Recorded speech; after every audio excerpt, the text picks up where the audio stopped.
Welcome back, everybody. Now, when you think of the Freemasons, I would imagine some of the words that come to mind are mystery, ritual, tradition, but the 300-year-old society has broken with convention and opened their doors to a documentary crew. It's in an effort to show that one of the world's oldest clubs is far more modern, inclusive and progressive than its reputation suggests. We'll speak to three members in a moment. Morning, all. Morning. First, have a look at their time on Inside the Freemasons. Life throws many things at you. For some people, they might hit a bottle of whiskey. For other people, they might go out for a meal. For me, to climb on board a motorbike is just incredible. Moments when you're on a motorbike and you see 15 to 20 people on bikes in front of you and the same number behind you, and then suddenly you think, Struth, they're all Masons. That's quite a moment. As the grand procession forms, Dr. David Staples, the new Deputy Grand Director of Ceremonies, is feeling the heat.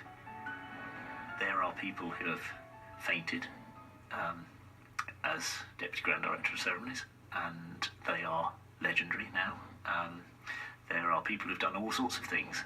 It is known as doing an X. I do not want doing a Staples to enter the Masonic legend. After an initiation, there is a song to the initiates, and it's something that people normally within the lodge hold quite dear to their heart before they deliver it. Let us prepare, we brothers that are assembled on merry occasion.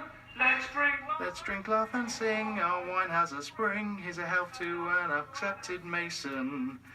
Let's drink, laugh and sing, our wine has a spring, here's a health to an accepted Mason. Beautiful.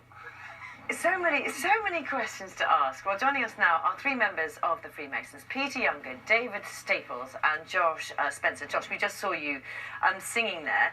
Just for you, being part of the Masons, it's a family thing. Is it family tradition? Yes, it is a family tradition. I'm a fourth generation Mason, but it's really evolved into something that I can enjoy with people of all ages, people from all different backgrounds, and my friends. I've actually invited several of my friends into it over the years. And have they joined? Yes, absolutely, yeah. Why did they choose to join?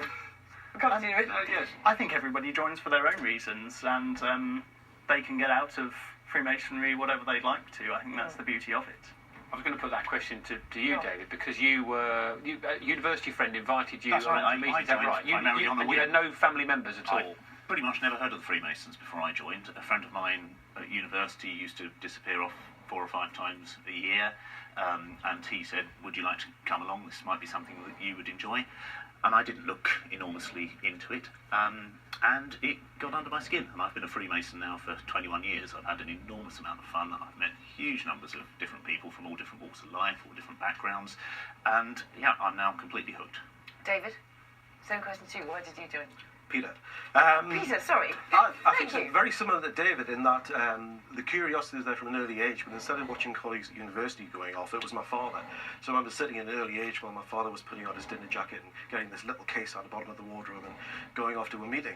And my grandfather was in masonry as well, so I think it was always just on the cards. It was just a case of when was the right time to join. And how important to you, and you've got an apron here, haven't you? How important to you is that kind of, is the sort of ritual? The ritual side of it, really, it's what brings us all together and what bonds us all together. There are 3, you could almost call them plays, that you participate in when you join. And it's that process that bonds you together, because it is very special. It's a very special moment when you join Masonry. And it's something that remains with you for the rest of your life. And as a consequence of that, that's really what bonds us all together within the fraternity. I think that's what we want to help people of a newer generation benefit from as well, because I've gained so much confidence from what we do in our ceremonial side of Freemasonry to be able to deliver professional presentations of work, which I would never have been able to have done with the life experience I would have had otherwise.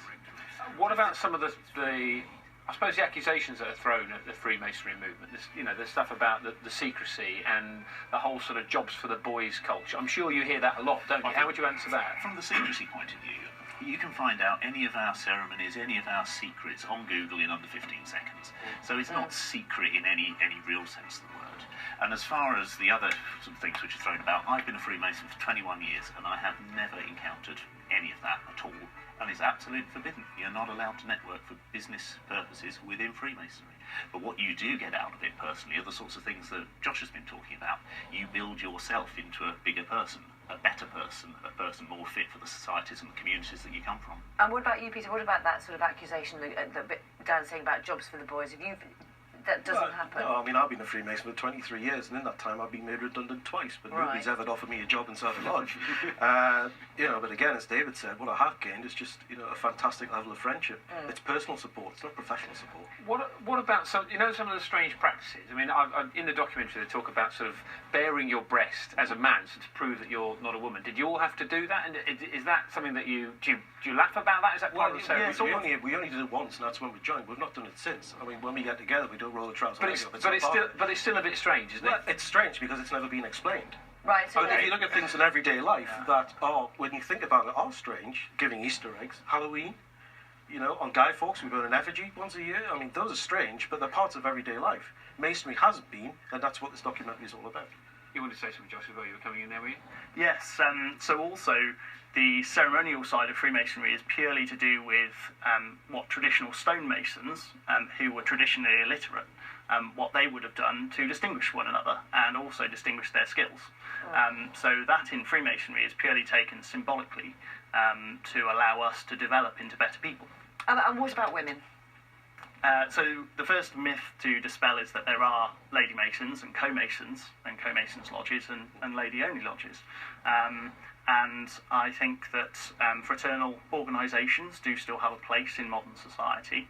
I think that that brotherly bond is the same as what you'd experience in a rugby club or any other form of fraternal organisation. And that's something to be celebrated in this so communication-heavy and social media-heavy society. It's really insightful. Yes, thank you. Thank you very much. If you want to see some of the secrets, they are on Inside Freemason. It starts next Monday on Sky One. You had a bit of a secret handshake as well, didn't you, with David? I don't know. Oh, okay. That's it for us today. We shall be back tomorrow.